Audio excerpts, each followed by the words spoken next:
So this is the Physics 2211 Lab 5 Choose Your Own Adventure Lab.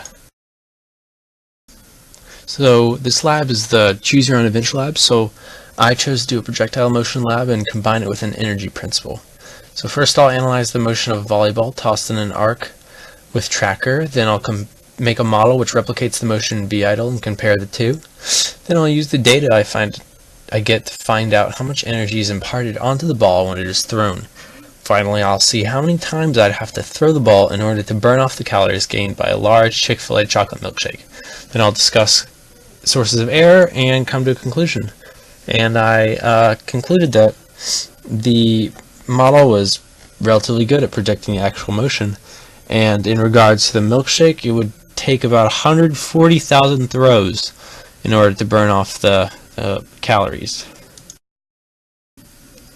So here are the important equations. Of course, Newton's second law, the position equation, then the energy principle, which states kinetic plus potential energy equals total energy, where the kinetic energy is mv squared over 2 and potential energy is mgh. So here are the initial conditions, where the position in the x component it's about 0, but in the y it's 3.78 meters. So for the velocity it's 7.22 meters per second in the x direction and 10.72 in the y direction. And gravity is 9.8 meters per second squared, of course, and the mass of the volleyball is 0.27 kilograms. And the conversion factor for calories to joules is 4.2. This is the video that I used for the lab. Here's a screenshot of the tracker program. The positive x direction is to the right and the positive y direction is upwards, and you can barely see it, but the calibration stick is on my friend's chest and it's 0.66 meters. So here's the graphs outputted by tracker. As you can see, the position for the x is linear, and that's what we'd expect. There are no forces acting on the ball in the x direction, so this should be a straight line, which it is. In the y direction, there are forces, notably gravity, which act upon it, and thus there's a change in the slope of the graph. So here we can see what the graph looks like when I put it into an Excel spreadsheet.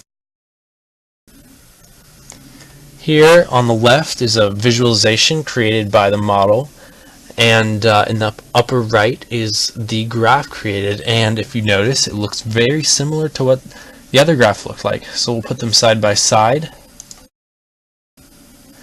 and we can see they basically look identical. So I would say that my program ran properly and properly predicted them.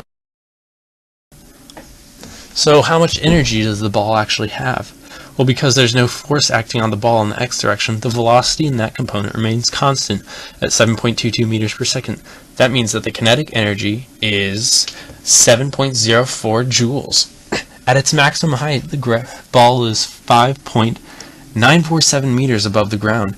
This means that the gravitational potential energy of the ball at that point is 15.74 joules.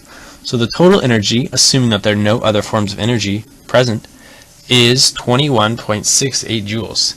So since we know that the system, the ball, was at rest before it was thrown, then there must have been 21.68 joules of energy imparted onto the system by the thrower. So say the thrower drank a large chocolate milkshake from Chick-fil-A prior to throwing the volleyball. That milkshake has 730 food calories in it, and how many tosses would it take to burn the energy off? So if we do the conversions, and there we see that it has 3,066,000 joules. So if we divide that by the energy it takes to throw the ball, that would be 141,420 times you would have to throw the ball to burn off the energy gained from the milkshake. Or, if you wanted to burn it off by throwing one object the same distance and height once, it would have to weigh 36,350 kilograms, which is about the weight of one fully loaded tractor trailer.